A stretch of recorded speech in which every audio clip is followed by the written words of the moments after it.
로마서 강의 22번째 시간 세상의 상속자라는 제목으로 말씀을 나누겠습니다. 오늘 본문이 12절부터 시작되는데요. 사실 제가 어제 설교에서 다루었어야 하는데 세심하지 못했습니다. 그래서 12절은 어제 본문이라고 말씀드릴 수 있어요. 제가 한 절을 빼먹고 싶지 않아서 오늘 본문에 넣었습니다만 오늘 본문과는 어울리지 않는 어제 본문이라고 말씀드릴 수 있어요. 자, 어제 복습하는 겸 12절도 간단하게 제가 다루겠습니다. 직전까지의 문맥이 어떤 내용이었죠? 아브라함이 믿는 모든 자의 조상이라는 것을 강조해서 말씀하고 있어요. 그래서 11절에서는 무할례자로서 믿는 모든 자의 조상이다라는 것을 언급하였어요. 아브라함이 하나님 앞에 의롭다 여김 받은 것은 할례 받았을 때가 아니라 30년 전인 무할례자였을 때, 할례 받지 않았을 때 이미 이루어진 것이다. 그래서 아브라함은 무할례자의 조상도 된다. 그리고 오늘 읽은 12절에서는 또한 할례자의 조상도 된다. 그렇게 언급해주고 있는 거예요. 그래서 결론적으로 아브라함은 믿는 모든 자의 조상이 되는 셈이다. 영적인 아비죠. 영적인 아비, 믿음의 아비, 신앙의 조상, 그렇게 저희가 이해할 수가 있다는 것입니다. 자, 유대인들만 아브라함을 우리 조상이라고 할 수 있는 것이 아니고 영적으로는 모든 이방인 그리스도인들도 아브라함을 조상이라고 할 수 있다. 그것을 로마서에서는 설명하고 있는 것입니다. 자, 오늘 저희가 주로 다루어야 할 13절부터 17절 상반절까지를 저희가 함께 살펴보도록 하겠습니다. 자, 13절입니다. 아브라함이나 그 후손에게 세상의 상속자가 되리라고 하신 언약은 율법으로 말미암은 것이 아니요 오직 믿음의 의로 말미암은 것이니라. 자, 13절은 새로운 단락인데 사도 바울은 성령 안에서 아브라함과 그 후손들이 세상의 상속자라는 개념을 이제 설명하고 있어요. 자, 세상의 상속자라는 개념은 적어도 유대인들에게는 굉장히 익숙한 그런 개념이었어요. 특별히 아브라함의 후손들이 세상의 상속자가 된다는 것을 구약 성서의 가르침이라고 믿었습니다. 얼마나 소망이 됐겠어요? 유대인들이 세상을 상속할 자들이다. 과거에 TV에서 상속자들이라는 드라마가 있었다고 전에도 한번 말씀드렸잖아요. 저는 본 적은 없지만 그냥 부잣집 아들내미들 나와서 미래에 그들이 가질 여러 가지 혜택들을 생각하면서 많은 사람들이 부러워하는 그런 드라마가 아니었나 싶습니다. 어쨌거나 상속자라는 것은 미래에 소망을 둘 수 있는 그런 사람들이라고 이야기할 수가 있어요. 또 그 조상들의 적합한 상속자이잖아요. 후사이잖아요. 그러니까 모든 면에서 소망이 되는 것이죠. 유대인들이 스스로 성경을 보면서 우리가 세상의 상속자다, 아브라함의 후손인 우리가 세상의 상속자다라고 믿고 사는 것은 그 민족들에게 있어서 굉장한 자긍심을 주었을 것이 분명한 것입니다. 자, 그렇다면 이러한 아브라함의 후손들이 세상의 상속자가 될 것이다 라는 근거 말씀들은 무엇일까요? 저희가 잘 알고 있는 그런 말씀들입니다. 자, 두 부분의 말씀을 볼 것입니다. 창세기 12장 2절과 3절을 먼저 읽어드릴게요. 내가 너로 큰 민족을 이루고 내게 복을 주어 내 이름을 창대하게 하리니 너는 복이 될지라. 너를 축복하는 자에게는 내가 복을 내리고 너를 저주하는 자에게는 내가 저주하리니 땅의 모든 족속이 너로 말미암아 복을 얻을 것이라 하신지라. 자, 그렇죠? 그 다음에 창세기 15장 4절로 6절까지의 말씀 제가 다시 이것도 읽어드리겠습니다. 여호와의 말씀이 그에게 임하여 이르시되, 아브라함이겠죠? 그 사람이 내 상속자가 아니라.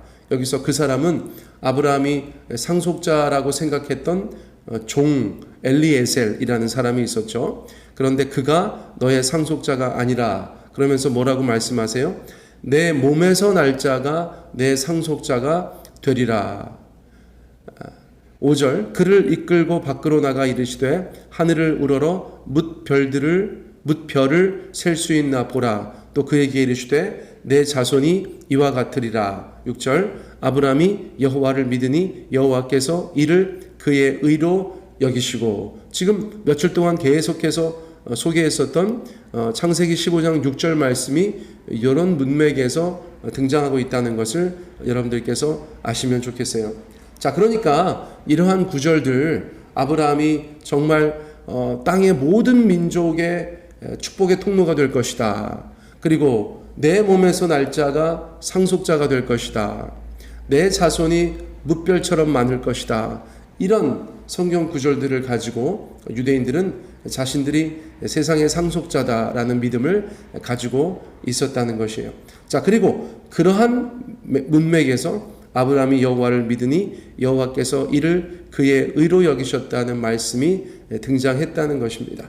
자, 그러니까 13절 마지막 문장, 율법으로 말미암은 것이 아니요 오직 믿음의 의로 말미암은 것이니라. 유대인들이 세상의 상속자가 될 것이라는 그 믿음을 앞선 성경 구절들을 통하여서 가지고 있었다면 이 약속은 율법과는 상관이 없다는 것입니다. 유대인들은 율법 때문에 우리가 그렇다라고 생각하고 있었는데, 예수님께서 주신 계시의 말씀을 통하여서 사도 바울이 주시는 새로운 가르침은 그것이 율법이랑 무슨 관계가 있느냐, 그렇게 접근하고 있다는 거예요. 자, 왜 그렇습니까? 오늘 읽어드렸던 창세기 15장까지의 말씀은 율법과 약 500년 정도의 차이가 있어요. 아브라함이 의롭다 여김 받은 것, 상속자에 대해서 말씀하신 것, 그리고 이런 축복의 통로가 될 것이다 말씀하신 것, 기타 등등 여러 가지 약속의 말씀들은 율법을 주시기 약 500년 전에 아브라함에게 이미 말씀하신 것이다. 이미 약속하신 것이다.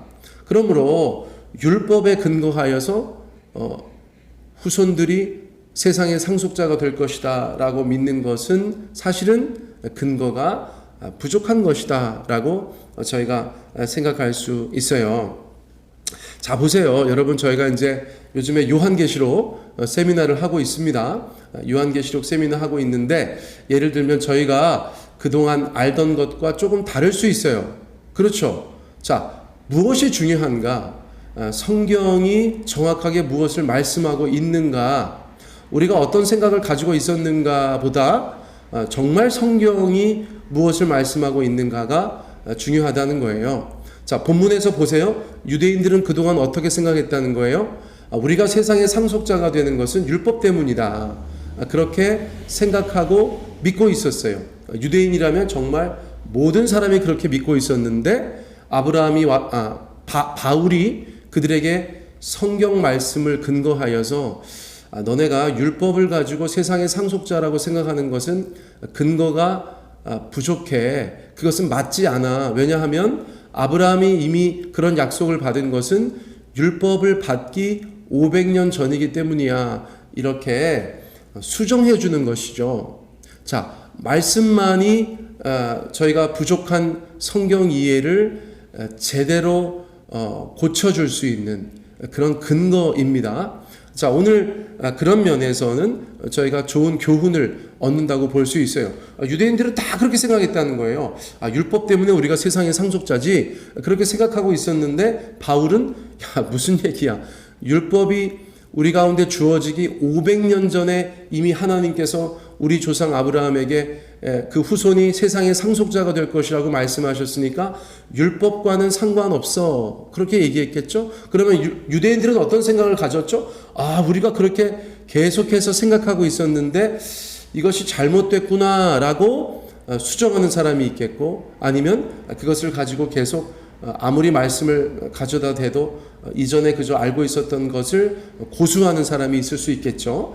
제가 오늘 말씀을 보다 보니까 그 생각이 들어서 여러분들한테 잠깐 그것을 말씀드리고 넘어가는 것입니다. 자, 그러니까 누가 세상의 상속자가 되는가라는 질문에 대해서는 오직 믿음의 의로 말미암는 것이라는 바울의 말이 더욱더 믿을만하다는 것이죠.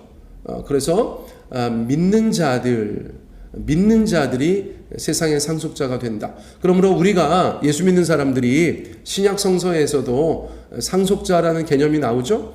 그래서 우리가 세상의 상속자다, 이제 우리가 그렇게 말하는데 어떻게 그렇게 이야기할 수 있다는 것이에요. 아브라함이 율법과 상관없이 믿음으로 의롭다 하심을 받았을 때에 하나님으로부터 너의 후손이 세상의 상속자가 될 것이다 라고 말한 것을 영적으로 이해하여서 오늘날 우리가 하나님의 나라의 상속자가 될 것이다 라고 감히 말하고 있다는 것이죠. 자, 로마서는 이런 형태로 굉장히 중요한 개념들을 다루어 주고 있어요. 여러분들 로마서 말씀 계속해서 귀를 쫑긋 세우시고 그렇게 들어주시기를 원합니다. 자, 14절로 넘어갈게요. 만일 율법에 속한 자들이 상속자이면 믿음은 헛것이 되고 약속은 파기되었느니라. 15절 율법은 진노를 이루게 하나니 율법이 없는 곳에는 범법도 없느니라. 자, 일반적으로 유대인들은 율법이 의라고 이해했죠. 그래서 그것을 아주 그냥 확고하게 믿고 있었어요. 그런데 바울은 오히려 율법을 그런 측면에서 이해하지 않고 다른 기능이 있는 것으로 생각했다는 것이죠.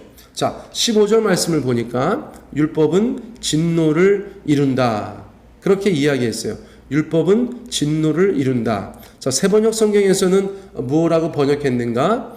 율법은 진노를 불러옵니다. 이렇게 번역했어요. 자, 이것이 어떤 의미이죠?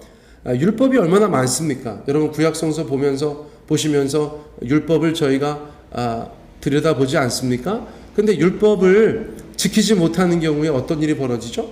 그렇죠. 하나님의 진노를 가져오죠. 너희가 내 말을 지키지 않았어. 율법을 지키지 않았어. 그 지키지 않은 것에 대한 벌이 있죠. 하나님의 진노가 있다는 것이에요. 그러니까 바울은 이런 형태로 표현하였어요. 율법은 진노를 불러옵니다. 율법은 진노를 이룹니다. 그렇게 이야기한 것이에요. 또 율법이 없는 곳에는 범법도 없습니다. 자, 율법이 없으면 범죄함도 없다는 거예요. 자, 어떤 의미에서 그럴까요? 율법을 깨지 않는 길이 율법이 없는 경우뿐이다. 이런 말이 있어요. 율법은 사람이 100% 지키기가 어려운 것이잖아요. 그렇죠?